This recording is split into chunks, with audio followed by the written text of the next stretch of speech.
Please subscribe करा, bell icon दबा।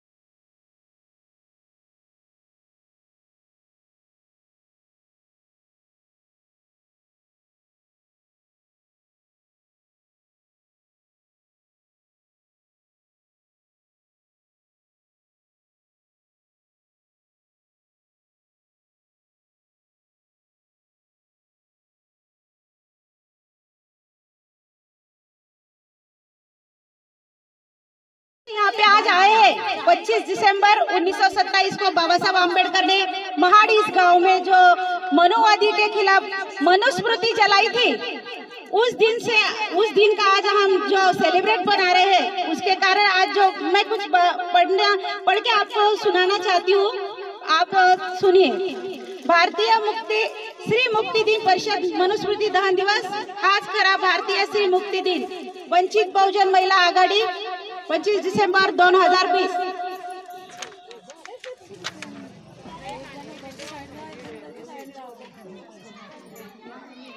डिसेंबर मनुस्मृती दहन दिवस हा भारतीय स्त्री मुक्ती दिन जाहीर करावा।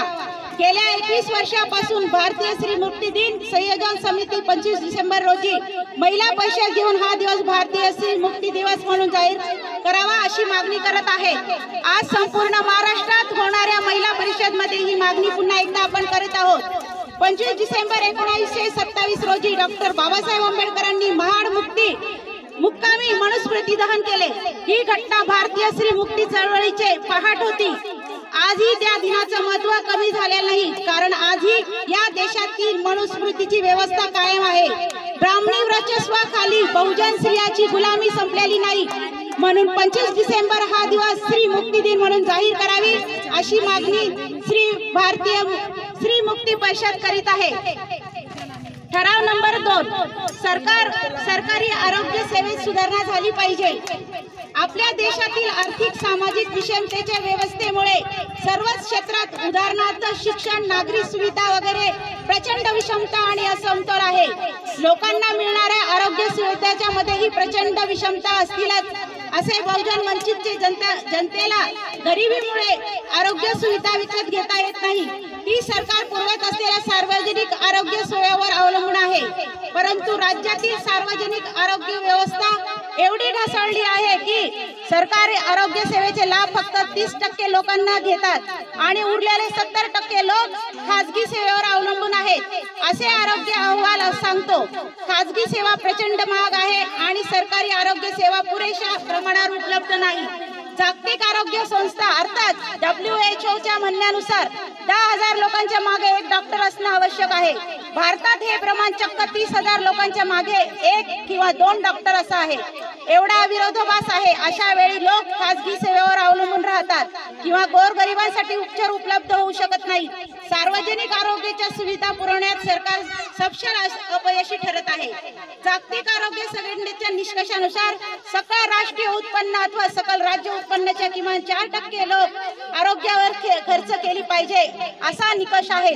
राज्यात आज घडीला आरोग्यावर राज्य उत्पन्नाच्या केवळ 1.25% रक्कमच खर्च करण्यात येत आहे। कोरोनाच्या काळात आधीच अपुरी असलेली सरकारी आरोग्य व्यवस्था अत्यंत तुटपुंजी ठरलेली आहे। अशा परिस्थितीत खासगी रुग्णालयांनी अडलेले जनतेचे प्रचंड लूट केली आहे।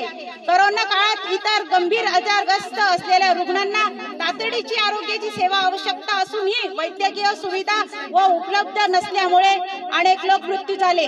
ही आपल्या देशाच्या संपूर्ण आरोग्याची व्यवस्थेसाठी अत्यंत नामुष्कीची घटना आहे। सरकारच्या गरिबीच्या विरोधी राबवलेल्या अनेक धोरणांनी आणि निसर्गाच्या लहरी वातावरणात आज सर्वसामान्य माणूस रोजगाराच्या जगण्याच्या प्रचंड अडचणींना, महागाईला सामोरे जात आहे।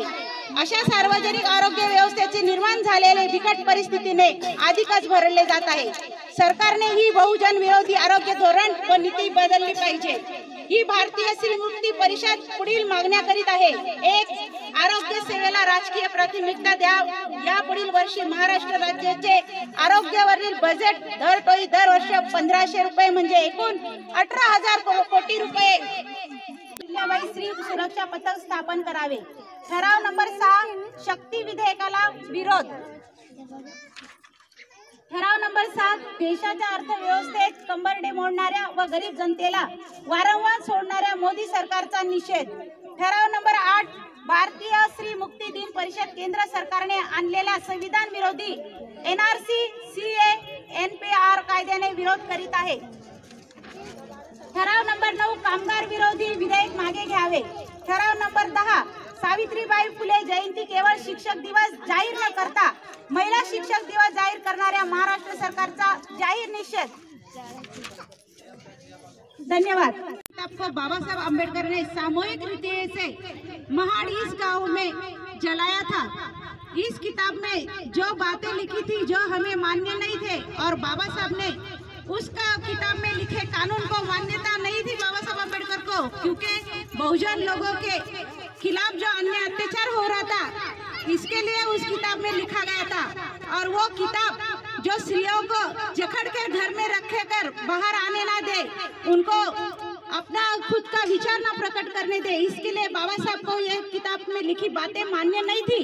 इसलिए बाबा साहब ने स्त्री मुक्ति के लिए आज का स्त्री मुक्ति दिवस दिन मनाया जाए, इसलिए मनुस्मृति को जलाया गया था. इसलिए हम इस बात का स्वागत करते हैं. आप तालियां बजाइए कि आज बाबा साहब ने स्त्री मुक्ति दिन के नामक से 25 दिसंबर को ये मनुस्मृति जला के ये दिन मनाया जाता है. इस उपरांत हम लोगों ने आज जियानगर में मनुस्मृति जलाने के दिन पे उपरांत महिलाओं की आजादी के लिए, आनंद के दिन के लिए हम लोग यहाँ पे मतलब उस बात के लिए हम स्वागत करते हैं कि बाबा साहब ने हमारे लिए ये कार्य किया था.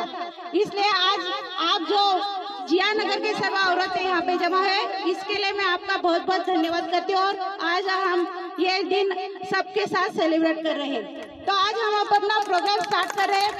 प्रोग्राम के लिए हमने जो प्रवक्ता बुलाया है, महिला प्रवक्ता हुआ, हमें आज का दिन का महत्व आके बताएंगे.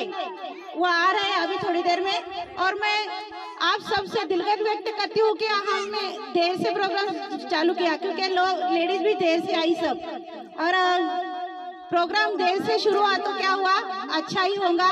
इसका मुझे खुशी है कि आप सब लोग यहाँ पे आए. हम लोग अभी बातें कर रहे हैं मनुस्मृति जलाने के बारे में. बाबा साहब अम्बेडकर ने जो महिलाओं को आजादी नहीं थी, पहले मनुस्मृति में लिखा था कि घर की औरत घर में ही रहेंगी, उसे आजादी नहीं थी कि बाहर आके वो कुछ काम कर सके. लेकिन आज हमारे बाबा साहब के कारण उन्होंने संविधान में महिलाओं के लिए इतनी सारी कायदे कानून लिखा है कि उसके कारण आज महिला पंतप्रधान है, राष्ट्रपति है, कलेक्टर है, वकील है, पायलट है, रेलवे चलाती है.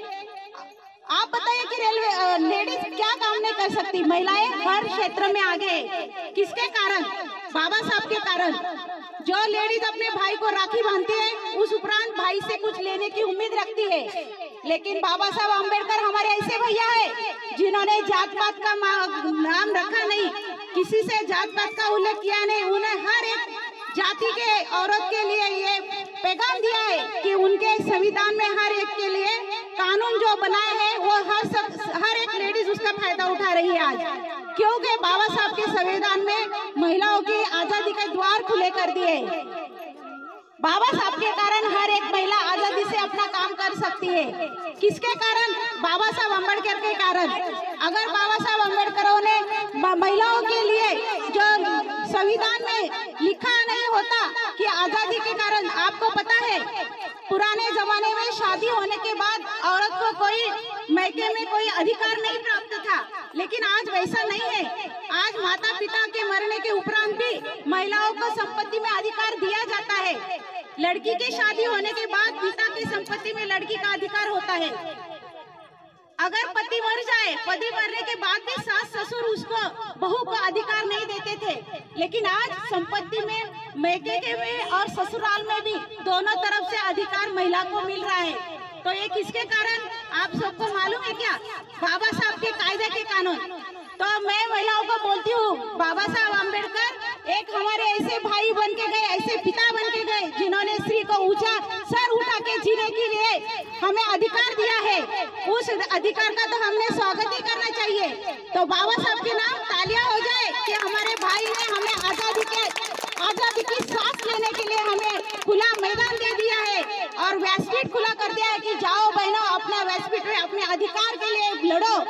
बाबा साहब बोलते हैं अन्याय अत्याचार सहन मत करो, जो गुलाम रहता है उसको गुलाम होने का एहसास दिलाओ, उसको एहसास दिलाओ कि वो गुलाम है, ताकि वो अपने एहसास के लिए लड़ सके।